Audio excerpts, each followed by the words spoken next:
intentar desde la palabra del Señor poder poner atención en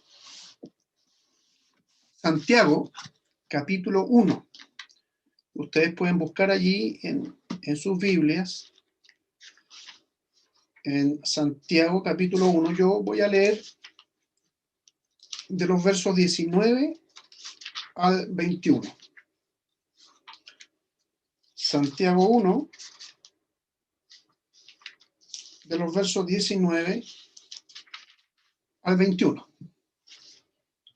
Ustedes pueden seguir la lectura de la palabra del Señor. Este va a ser el texto clave y base del mensaje de hoy. Voy a usar, por supuesto, también otros, pero va a girar en este texto la palabra del Señor hoy día, que dice así: mis queridos hermanos, tengan presente esto. Todos deben estar listos para escuchar y ser lentos para hablar y para enojarse, pues la ira humana no produce la vida justa que Dios quiere. Por esto, despójense de toda inmundicia y de maldad que tanto abunda, para que puedan recibir con humildad la palabra sembrada en ustedes, la cual tiene poder para salvarles la vida. Les invito a que inclinemos nuestro rostro y tengamos una palabra de oración. Señor, queremos dar gracias otra vez y hacerlo, Señor, ahora porque podemos recurrir a tu palabra con la intención de poder profundizar en ella, meditar en ella. Tu palabra, Señor, va a ser exhortada, va a ser predicada, y por tanto, como siempre, en esta instancia necesitamos y anhelamos también la luz y la dirección de tu Santo Espíritu. Ayúdame en lo particular a mí, Señor, para que sea fiel a la exposición de ella, pero también a todos quienes las vamos a escuchar, porque todos, Señor, las vamos a recibir. Y te rogamos que sea de beneficio, como siempre lo es, Señor, cuando tu palabra es atendida como tal. Oramos en el nombre de Cristo Jesús. Amén. Amén. No hay lugar a dudas, y creo que estaremos de acuerdo todos en esto, en que en todas las familias existen conflictos.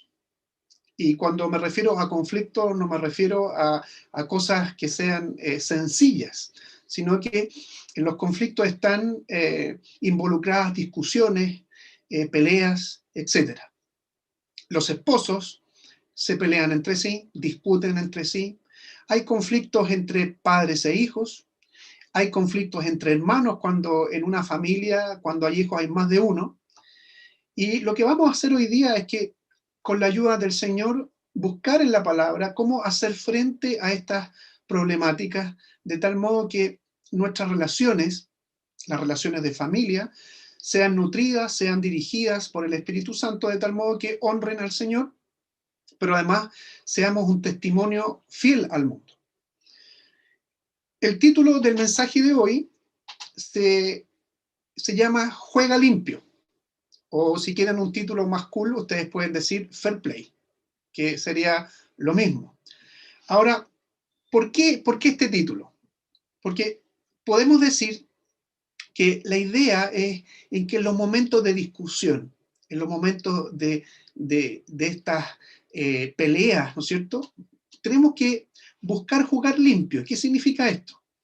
Buscar no la victoria personal, no que yo gane o que el otro gane, porque eso va a levantar siempre el orgullo ególatra. Por lo tanto, el jugar limpio, haciendo alusión al título, nos va a hacer buscar más que una victoria personal o descartar una victoria personal, a buscar las soluciones de ese conflicto. Esta va a ser la jugada limpia, este va a ser el fair play. De otro modo, ¿qué es lo que estaremos haciendo? Estaremos buscando derrotar al oponente, derrotar al contrincante. Incluso podemos llegar a pensar en que debemos derrotar a nuestros enemigos, y ciertamente los esposos no son enemigos, nuestros hijos tampoco son nuestros enemigos, los papás no son nuestros enemigos. Entonces, acusar al otro en sus debilidades, buscando herirlo, buscando hacerlo caer, al hijo, al papá, al esposo, tratar de ganar, nunca va a ser el objeto final, o no debe ser el objeto final en una discusión familiar y estamos pensando en el ámbito, obviamente, de una iglesia y en el ámbito de la familia cristiana. Eso no va a ser parte nunca de una relación, y si llega a ser así, estaremos enfrente a una relación poco saludable.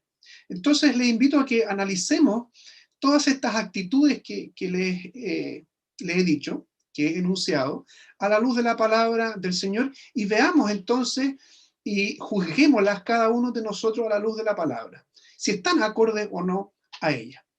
Entonces, el primer punto que quiero invitarles a meditar es que aquí en el libro, en la epístola de Santiago, nos está diciendo que es más importante escuchar que hablar.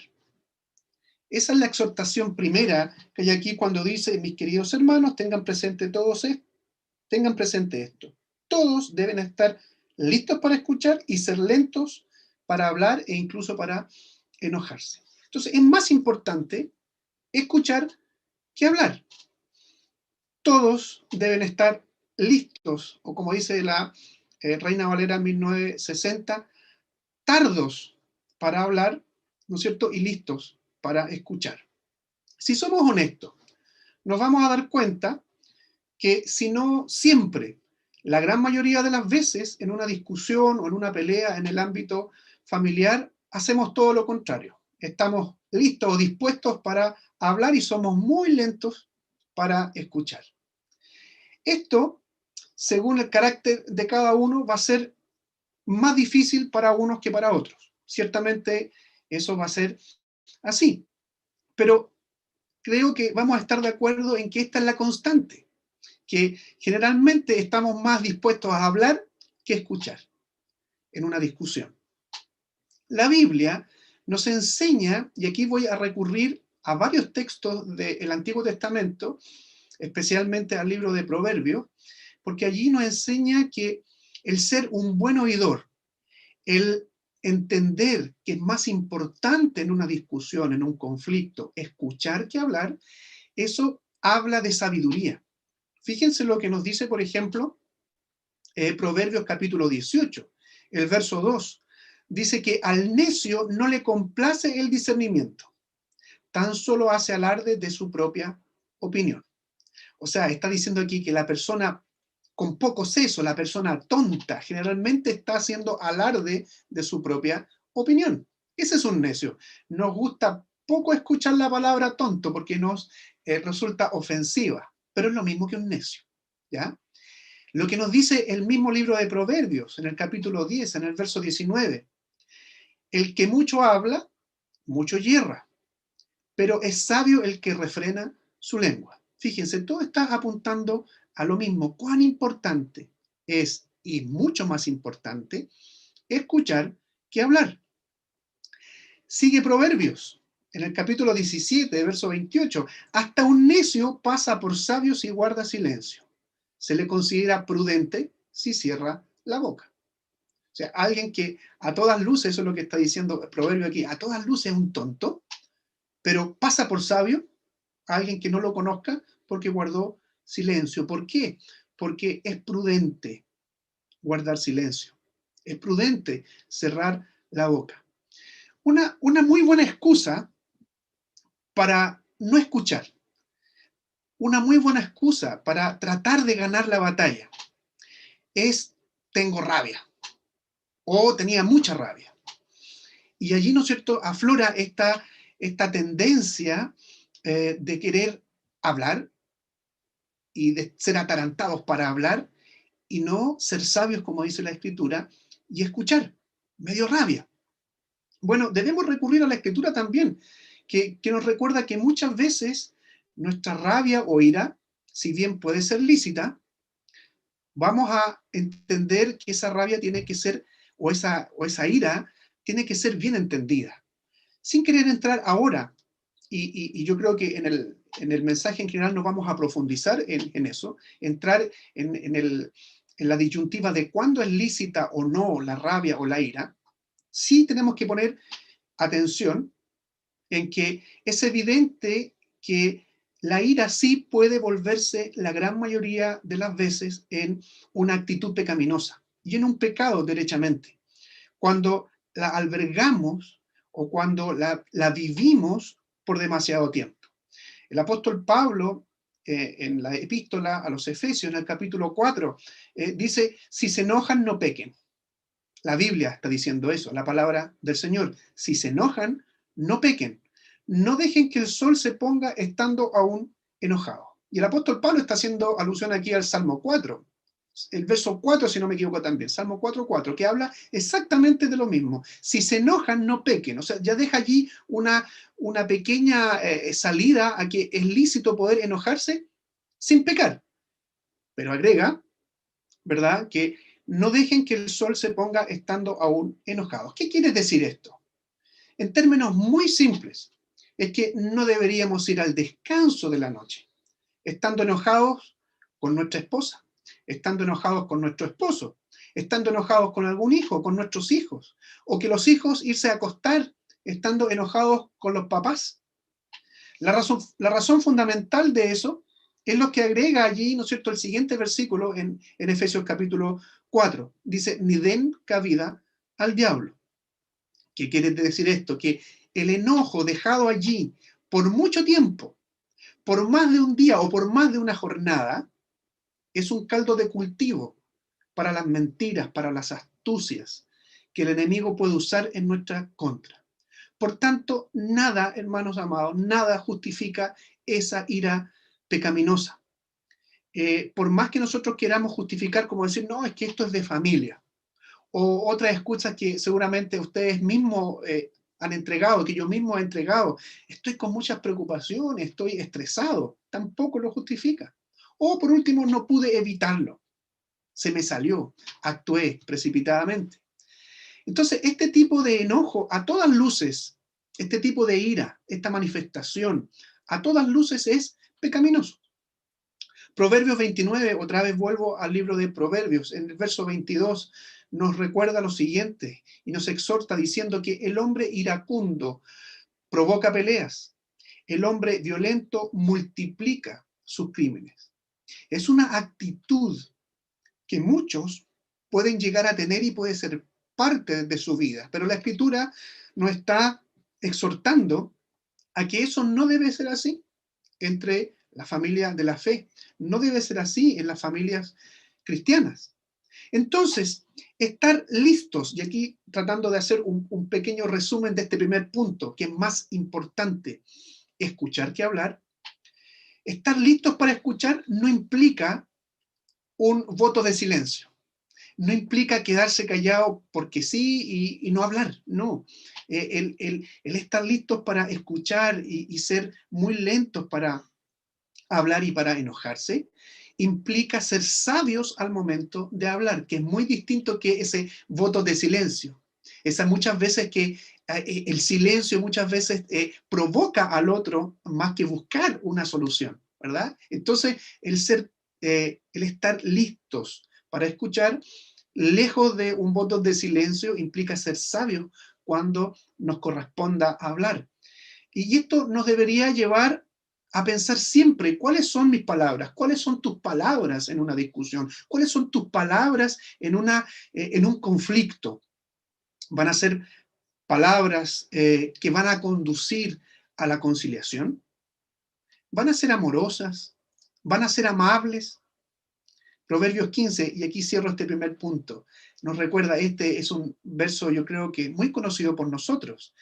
La respuesta amable calma el enojo, o la respuesta amable calma la ira, pero la agresiva le echa leña al fuego.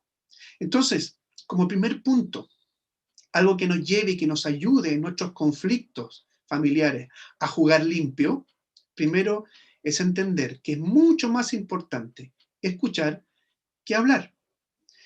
Como segundo punto, vamos a descubrir, y aquí vamos a meternos un poquito más, en esto de que si bien la ira en general eh, es una actitud que va con nosotros, eso no da pie a decir que la ira está con nosotros y podemos vivirla y sin problemas. ¿Por qué? Porque el mismo texto nos lleva a entender que esta ira o el enojo pecaminoso no nos hace vivir para Dios. Dice allí Santiago que la ira humana, en el verso 20, la ira humana no produce la vida justa que Dios quiere. En este punto, de entrada, yo quiero dejar muy en claro, según la palabra del Señor, como lo vimos antes, que no cualquier ira es aquella ira justa que muchos de nosotros creemos tener muchas veces. Eh, Nos hemos encontrado, creo, en esta falacia de diciendo, no, si mi ira fue una ira santa, mi enojo fue un enojo justo. Eh, y la mayoría de las veces, hermanos, no cualquier ira, no cualquier enojo, es esa ira justa que muchas veces creemos tener y creemos tener el derecho, además de expresar. ¿Por qué le digo esto? Si ustedes hacen el ejercicio de hacer un análisis incluso muy superficial, no un estudio profundo, muy superficial, se va a dar cuenta que en la Biblia, por ejemplo, el enojo, la ira santa, según la Escritura, justa, que tenían, por ejemplo, los profetas en el Antiguo Testamento, esa ira que ellos expresaban era provocada por el daño que se les hacía a otros, no a ellos. Era el daño que se les hacía al pueblo de Israel, a los débiles de Israel, a los débiles del pueblo del Señor.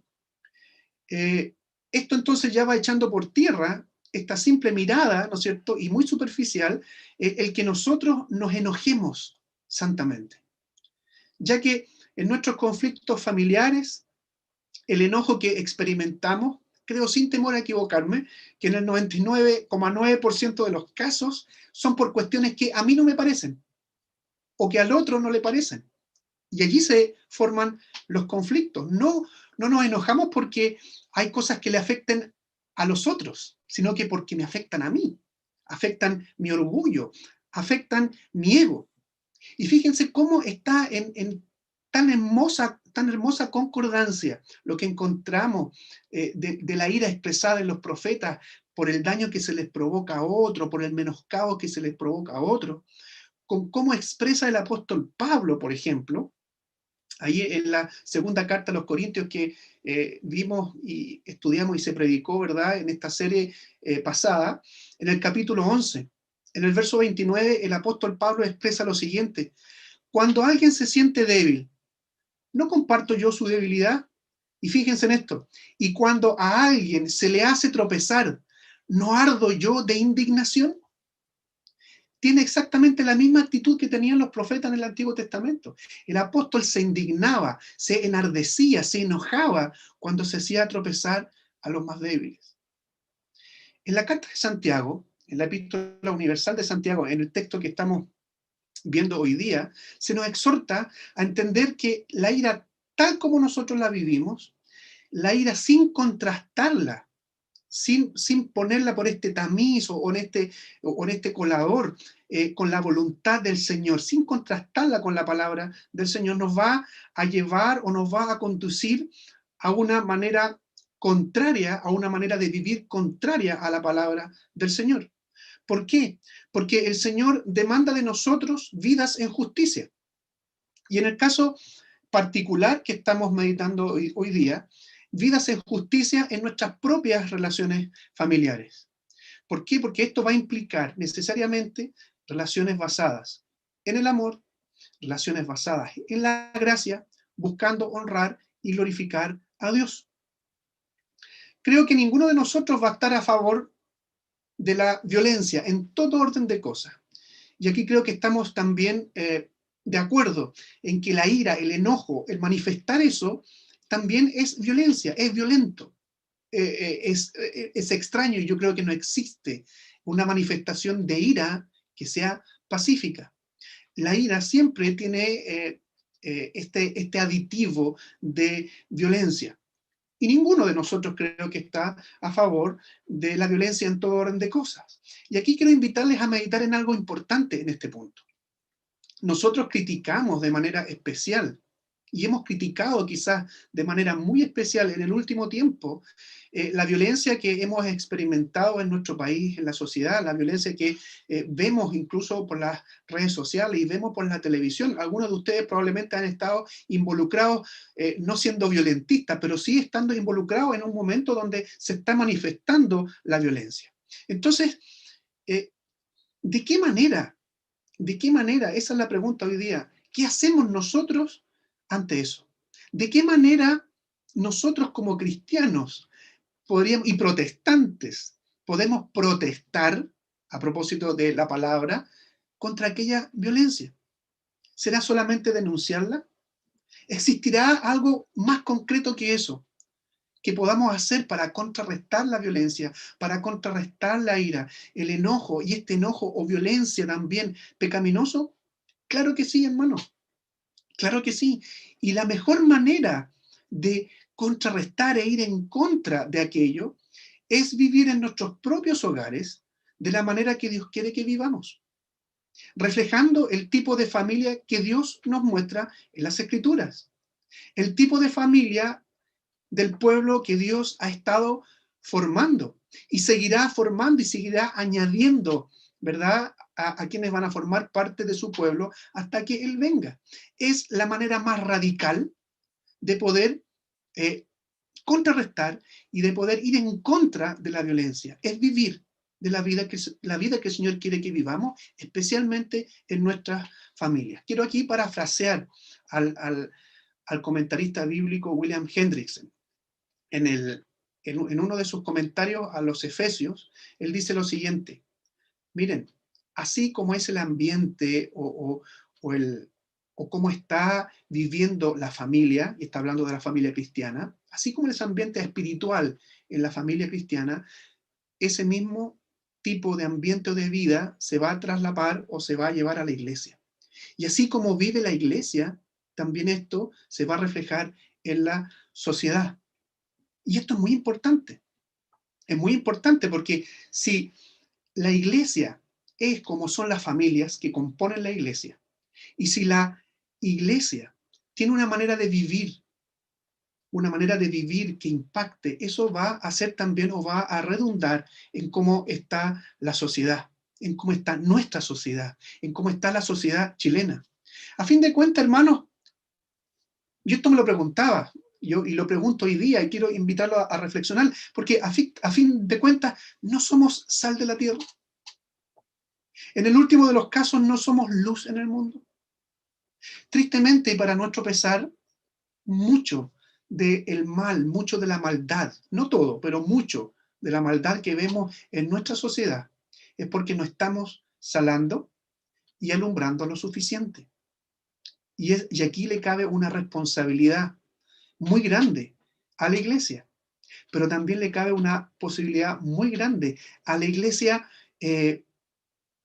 al inicio, digamos, o a la iglesia en la expresión más mínima, que es la familia. Si nosotros no vivimos de acuerdo a los parámetros bíblicos, si nosotros no vivimos y no enfrentamos nuestros propios conflictos de acuerdo a la palabra del Señor, ¿qué vamos a pedir? ¿Cómo vamos a andar denunciando el pecado? Y esto es algo que tenemos que tomarlo muy a pecho, muy a pecho. Y no solamente en este tipo de cosas, en otras también.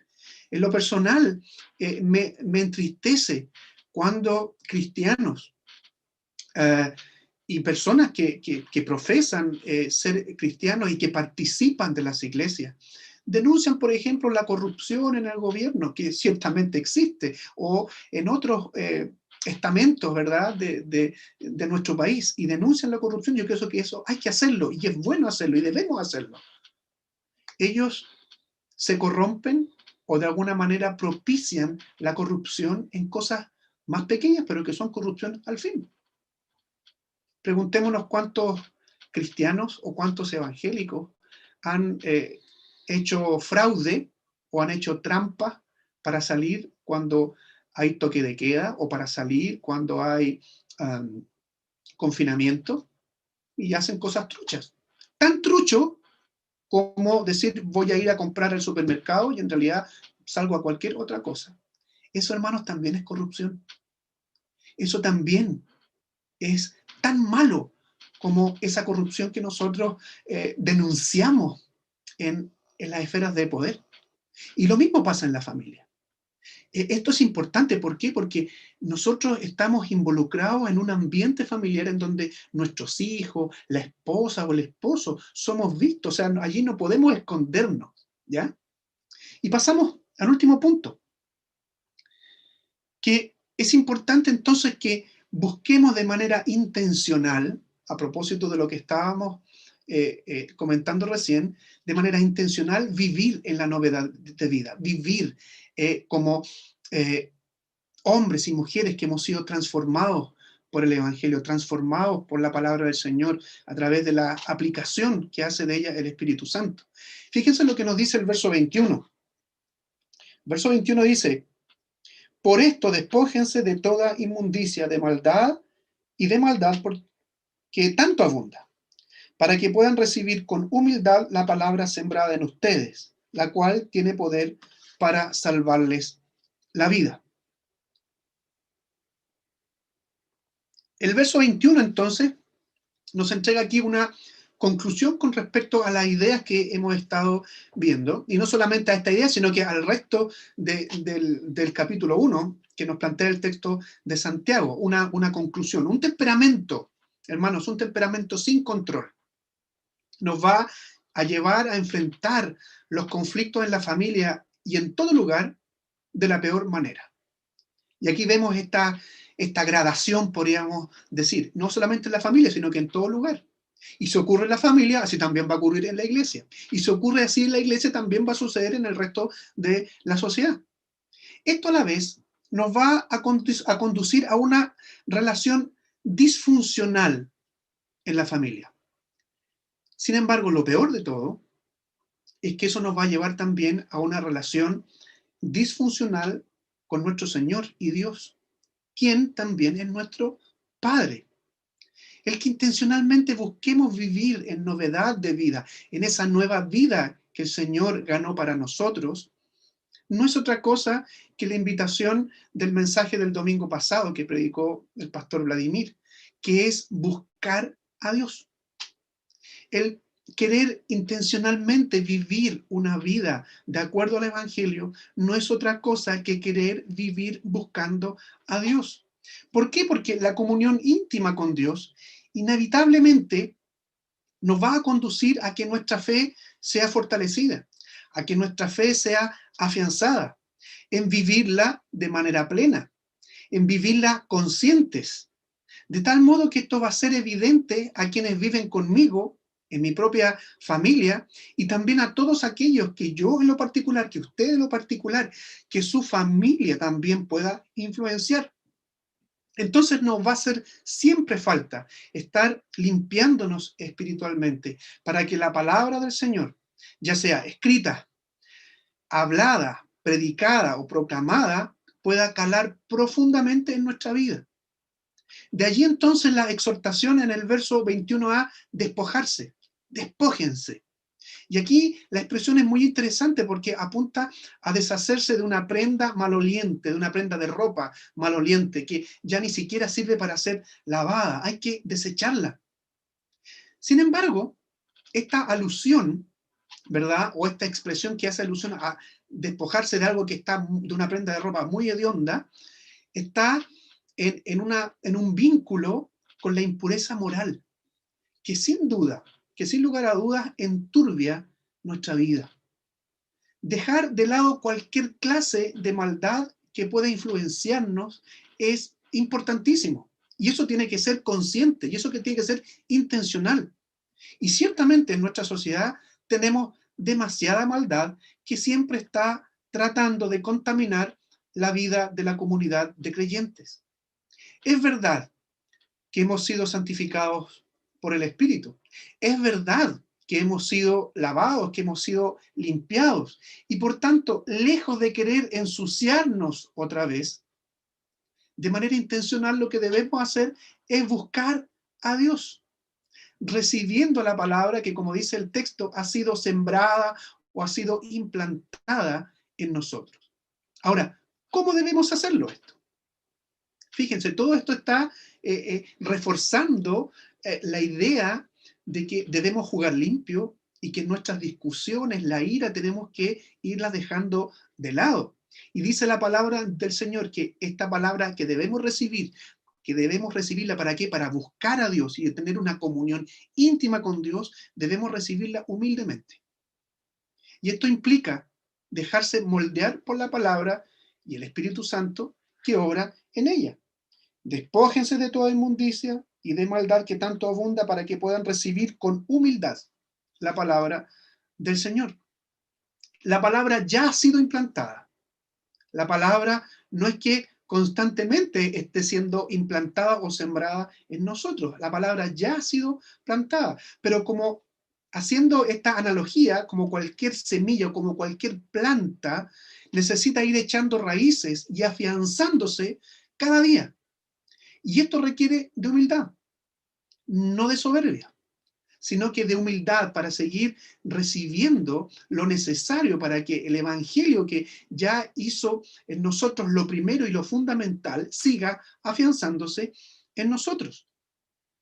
El Señor se encarga entonces de cuidar esto, de cuidar con la misma palabra y con los otros medios de gracia, para que mi fe, para que tu fe siga echando raíces. Un corazón libre de ira, un corazón libre de malicia, un corazón libre de amargura, no hay lugar a dudas, hermanos, que va a recibir la palabra del Señor de manera humilde. Y no va a estar poniendo frenos, no va a estar poniendo obstáculos a la palabra del Señor. Esto no es otra cosa que, como se dice vulgarmente, es acuso recibo de la palabra del Señor. Acuso recibo del evangelio que está siendo predicado, que no está siendo recordado. Lo contrario es poner barreras y como decir, esto a mí me resbala, esto no es para mí. No, lo que está predicando el pastor ya hoy día, esto no es para mí, es para mi esposa, es para mis hijos, es para la familia del lado, son para los hermanos, no es para mí. Eso no es recibir la palabra del Señor en humildad. Y por eso es que es necesario no despojarse, como dice la exhortación en el verso 21, a despojarse de esta ropa inmunda, sino que también recibir, limpiarse, pero recibir también de manera humilde la palabra del Señor. Y esto, por último, tiene un resultado. La palabra de Dios fielmente proclamada, la palabra de Dios escuchada también con atención, leída con atención, dice el texto, puede salvar a quien la oye. Puede salvarle la vida, dice allí Santiago. Esta palabra tiene poder para transformar vidas, ya que la palabra del Señor es viva, es activa. Pero, ¿qué pasa? O estará hablando de qué Santiago aquí, porque si esto es para nosotros hoy día, eh, ¿qué pasa con quienes ya hemos sido salvados? Porque no hay lugar a duda que la palabra de Dios salva. ¿Qué pasa con los que ya hemos sido salvados? ¿Por qué tiene poder para salvar? ¿Cómo es eso? ¿Cómo podemos entender esto? ¿Se refiere a eso aquí Santiago? El problema es que nosotros generalmente entendemos la palabra salvación en la Biblia como que implica la salvación del alma. Y solamente eso. Y nos quedamos con aquello. Eso es verdad. La palabra del Señor, obrada, ¿no es cierto?, y aplicada allí por el Espíritu Santo, salva el alma. Sin embargo, la connotación de la palabra salvación es mucho más amplia que eso. ¿Por qué? Porque implica también la restauración de la vida, la restauración completa de la vida del ser humano, de la vida del hombre. Por tanto, si bien podemos ya ser salvos, estamos siempre expuestos a que nuestra vida vaya siendo restaurada, vaya siendo renovada en distintos aspectos. Por ejemplo, nuestras relaciones familiares. Y de hecho, cuando hablamos de salvación, y esto es importante, y no podemos dejar, no podemos ser estrechos en el sentido de salvación de nuestras almas. Cuando hablamos de salvación, cuando el Evangelio habla de salvación, está hablando de la salvación integral. Nuestras almas no van a estar solo las almas con el Señor, sino que el Evangelio también habla de una resurrección. Las almas estarán juntas a cuerpos incorruptibles. Y allí habla de esta restauración, el Evangelio, de esta restauración completa. Almas con cuerpos incorruptibles en un mundo, en una tierra renovada, cielos y tierra nueva. Eso es la salvación. Y por tanto también el Evangelio está apuntando a propósito de la serie de la familia, que serán también renovadas y completadas y restauradas las relaciones familiares. No va a haber pecado, no va a haber conflicto. Las relaciones del pueblo de Dios, las relaciones de la iglesia serán perfectas. El texto, fíjense a propósito de esto de la salvación y del concepto de salvación. En el Evangelio de Marcos hay un texto que es muy interesante. En el verso 34, Jesucristo allí nos enseña, o Marcos en el relato, cuando Jesús sana a una mujer que había sido em, em, presa, digamos, de un flujo de sangre por 14 años. Y Jesucristo la sana porque la mujer toca el manto de Jesucristo y el flujo cesa. Bueno, Jesucristo se dirige a la mujer, ¿no es cierto? Todos estaban admirados porque, bueno, ¿quién me tocó? Y como maestro decían, ¿cómo va a ser quién te tocó si todos te aprietan aquí? Bueno, descubre Jesucristo quién es y le dice Jesucristo, hija, algunas versiones traducen así, hija, tu fe te ha sanado.